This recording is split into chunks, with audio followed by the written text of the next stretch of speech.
And hello, welcome to this is Confident Woman World Tour Chat, and I am your host, Doreen Lettsome Reid, and it is such amazing opportunity to talk to women all around the world as we are preparing for Leaders Rising, the Confident Woman World Tour. And so we want to provide you the best world tour possible. Last week we had a woman from England, and today we have this beautiful queen next to me, and she is from Ghana. So we're going to learn all about these different parts of the world. We're going to talk to you, and we do want you to go ahead and share this video right now. You don't want to miss these opportunities to unlock what's inside you, right? We have keys of knowledge right here to give us understanding of different parts of the world as we prepare for Leaders Rising, the Confident Woman World Tour. So welcome to Confident Woman World Tour Chat. Tell us a little bit about who you are and what you do. Hi, everybody. Thank you so much for having me, Miss Doreen. It's been an amazing journey since I met you. And I've been following you on social media and see all these amazing things that you've been doing, all these great women that you've been bringing on your show. Actually, a couple of days ago, I was listening to one of your speakers, and I was just so blessed with all the information that everybody is sharing on your platform. So thank you so much for having me and even counting me as one of the women international speakers. So this is you've been amazing, and thank you. So Yes. I'm Serwaj, Yes. and I am originally from Ghana, West Africa, but I live here in Columbia, South Carolina. I've been in the Carolinas for about 20 years, and my business is Afric Style Initiatives. Afric Style Initiatives promote the African culture through fashion and food. And basically, what we do is bring people from all over the Carolinas to network, build businesses, introduce the African culture to them, and things that trying to bridge the gap between the African Americans and also the Africans here in the community as well. Okay, so let's go ahead and jump right into it. So you're here to bridge the gap. And for me, like when I first met you a year ago, you was on my show, and this is something that God has really put in my heart. I've literally been building out for a year and a half, Leaders Rising, the Confident Woman World Tour. And so when God spoke to me and said, you need to have a chat with all of these different women so that we can get the Kingdompreneur perspective from the global market. And so you're from Ghana, and we've never been there. I haven't. So kind of paint a picture of how Ghana is right now in 2021, and also paint a picture of how it was when you was a little girl, and bring us up to speed to how it is now. So kind of like paint a picture for us. So Ghana is a developing country. We were colonized by the British, so most of our things or living is kind of like the British way of lifestyle. We've gotten westernized, meaning we've taken up the American culture with the European culture. So instead of our normal traditional way of living, we've incorporated the British or American way of living as well. We dress just like any other country. You wouldn't see typical traditional clothing in Ghana these days.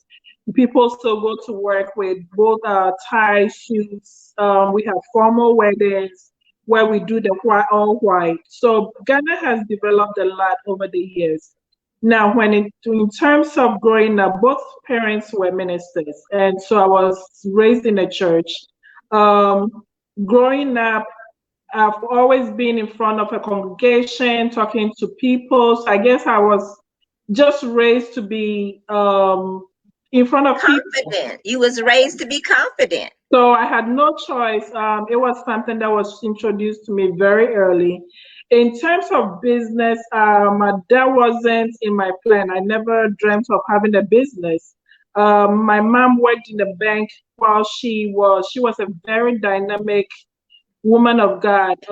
She was part of the Women's Aglo, and I think that was what I guess nurtured me into this woman that I am today. She was my role model in everything that she did. And I always aspired to be part as she was. Like I said, very dynamic woman of God. And growing up, I always said I want to be where my mom is one day. I always want to be where my mom was one day. And actually, I see that in me right now. When I stand in front of people, I just think to myself, that's my mom. And so I always say it's the spirit of her living in me right now. That spirit of go getter, you need to do this, God is with you, you are not afraid, you are not alone, you can do this, girl, go get it. So yes, I was raised in that environment where I know the topic is confident woman. I was raised where my dad saying was know your God personally. It's okay to be a Christian. People go to church because they were raised in church. People go to church because it's normal. Everybody goes to church on Sunday, so of course I have to go to church. But there have to be a personal relationship. There's difference between having a personal relationship and just going to church. And so that was what my parents instilled in me, knowing your God personally. Because when all else fails, what else? What are you left with? Nobody but God. Because sometimes you can put your trust in people. They may be willing to help, but of course they're human. It's not their intention to hurt you or their intention to disappoint you, but they will disappoint you. So at the end of the day, you have no choice but to put your trust in God. So what I'm hearing for you, even in Ghana, so you're saying that Ghana is a Christian continent, and that you were rooted and grounded in faith at a early age, which allowed you to also be rooted and grounded in confidence. And then in addition to that, you had a woman that was your mother that role modeled for you how to operate as a woman of confidence and a woman of faith. So for you as a little girl, coming up, you said that you didn't have any idea you was going to be in business. So here again, I'm going to ask about Ghana, because I know that you're using the ladies in Ghana to create your African attire here in the States. What is that like for women in Ghana?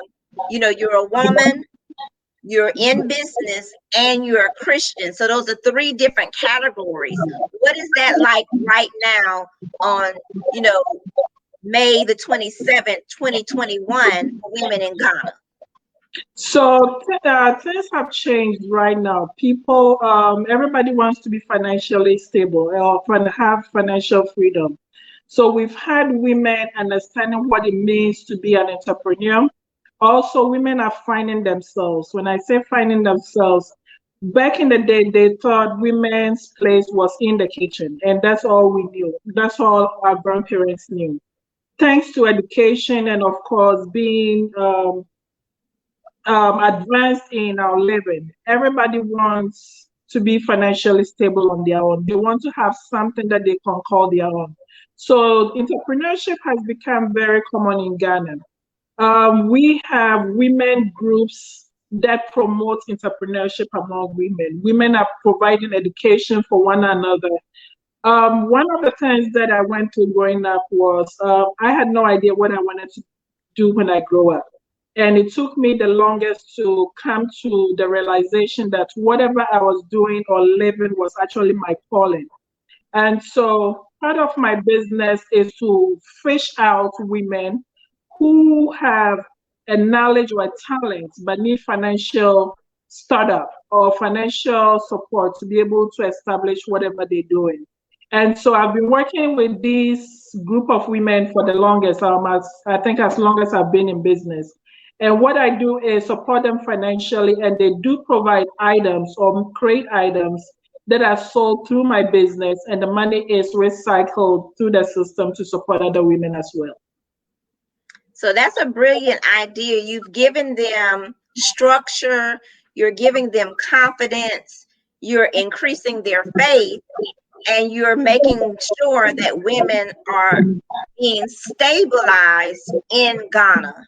And you're helping to shift the climate there, because as you said, at one time, the climate was very limited for women. Women would probably have never thought about being in business. Mm-hmm. But but I am cautious when we hear the word westernized, when we hear that Ghana has, we won't see the authentic African attire in Ghana. Do you feel that, as Ghana being your hometown, that you have lost some of the tradition? And how does that make you feel? Do you feel that we should hold on to some of the traditions of our homelands, especially coming from Ghana? Yes, I think we have lost a lot of our tradition. Being raised in a city, it's a lot of things that I wasn't exposed to growing up. And especially with being a Christian, some of the traditional things that I found to have appreciation for actually when I came here to the US. Because I saw how some African Americans are so hungry to find out where they came from and who their ancestors were and what kind of practices they practice. That gave me some kind of appreciation for my African culture. Of course, when you have something, you don't appreciate it till you lose it. So I guess I was at that point where I saw, I think I had something here that I didn't really appreciate and I needed to go back for it. And so that was part of my business as well, to promote the African culture whilst I'm here in the US. And so, yes, going back to your question, Ghana has become westernized where we're losing our culture. And part is our morals. As time goes on and we're picking up all these other Western culture, other Western behavior, we're losing our morals through that as well. And so I'm hoping, I'm not sure how this can be solved, but I'm hoping those who are still holding on to these values will hold on and will be able to instill in their children as they come up as well. Yes, ma'am, because I lived in Charleston, South Carolina for quite some time, and the Geechee culture there is protected. And the weaving of the baskets that we see all the way, when I was a little girl on Highway 17, which is now downtown in the market. They can't even do the baskets on Highway 17 in Mount Pleasant of South Carolina, Charleston, South Carolina. They've migrated down only to that restricted area of downtown marketplace because the culture has changed. Innovation has changed. Buildings are being built. Roads are being built, and they literally had to move.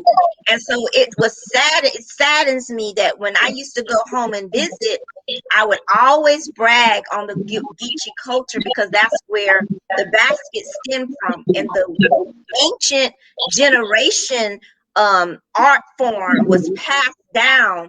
Even before I left home at 16 years old, Miss Hallback was teaching me how to do the basket weaving, and her granddaughter already knew. And so I want to just kind of relate what I'm familiar with and how it made me feel to see that culture shifting and not as prevalent as I'm used to when I was a little girl. And you're speaking about Ghana, that you can see that the morals have shifted. Things have become more westernized, and it seems to me that Ghana has kind of like lost itself trying to take on a different culture. And sometimes we have to even be careful as Christians living a balanced life. My pastor always says we don't want to go too far to the left. We don't want to go too far to the right. We want to stay in the middle of the road. And sometimes when we want to advance through education and we get exposed to all these things, it's very easy to lose yourself. And so I commend you that you've actually brought your culture over here to the US, and you're still bridging the gap for those women in Ghana at the same time. You're empowering them, which is amazing, but they're making the Afrocentric styles that you now have a business with. So they are remembering their culture. And I'm sure for them, it's not just making clothes. It's more of, I'm giving you a part of me. I'm giving you a part of my heritage. Is that a true statement? That's a true statement, yes. And I just really I'm so glad that you're educating not just us in the States, but you're educating the Ghana women to say, look, don't forget where you've come from. Don't get so westernized that you lose your identity. And for Christian women, and as Christians as a whole in the body of Christ, we know that Satan, who is our arch enemy, always goes to the identity and wants to destroy our identity and give us his identity. And it can look like it's just, it could seem like it's harmless. It's nothing wrong with getting educated. God wants us educated. He's the one that created education. He's the one that created empowerment. He's the one that created the confident woman. However, he does want us to stay in the middle of the road and keep to our identity, no matter where we are in the world, and represent our true culture. And I think that that is why he put this in my heart, because there are women all around the world. According to Romans 12, it says that you have been chosen and graced for this time. There is a remnant of women that are looking and saying, you know what, I need support. I want to go back to my culture. I want people to know about my culture, and I want to bridge the gap between the States and my culture. And I thank you for coming on the show. Now, I do want you to kind of tell us more about Ghana before we have to leave tonight. Is it a large place now? And obviously, we know you just said it's been westernized, which we know is there has been an increase of buildings. But what does it look like? Is it a small area? Is it by water? Kind of like paint more of a picture for us. Yes, so Ghana is by the coast, and of course, it's in the western part of the African continent. We have gold. We just discovered oil in the Twin City, and so we have a lot of resources. The only problem is being mismanaged.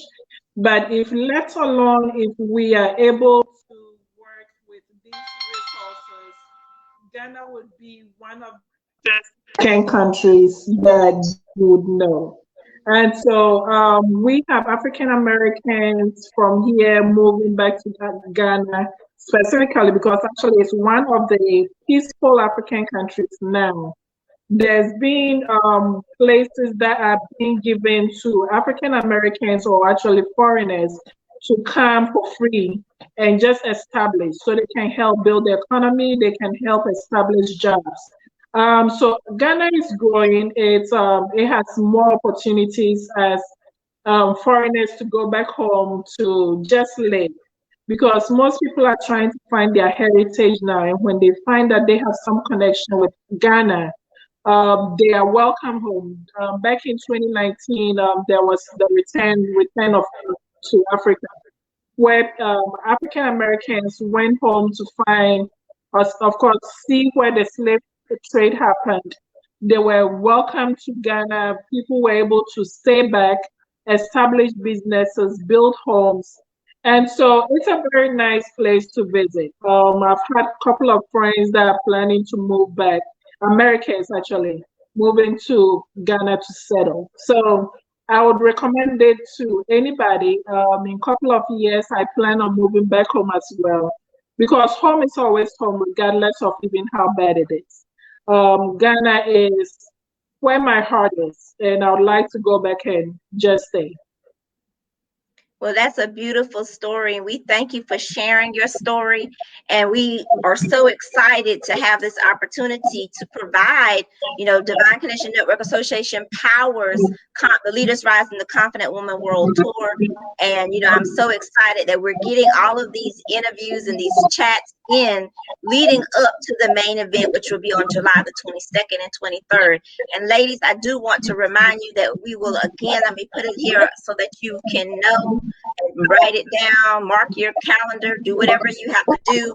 Our next speaker call for Leaders Rise in the Confident Woman World Tour will be Tuesday, June the 1st from 6:30 to 7:30. And of course, you will be able to register through your Eventbrite link, which is already posted for you and it's already dropped for you. And we are also doing our Confident Woman Rise anthology. Confident Women Rise is an anthology. So we need your story in this book. It's time for women all around the world to gather to tell their story. So if you're from Ghana, if you're from Australia, if you're from New Zealand, if you're from Ireland, we want your story. And of course, stateside women, you are welcome as a co-author in the anthology, Confident Women Rise. I am the visionary of these things, and it's just an honor to serve in this way and to bring the body of Christ together and hear the different perspective from other countries. So thank you for being here tonight, and I really appreciate you. And of course, the viewers, I thank you for watching. You're watching in the replay. Please make sure you share. And of course, in the comment, y'all know what to do. Hashtag the confident woman. Y'all have a good night, and thank you. Thank you for having me.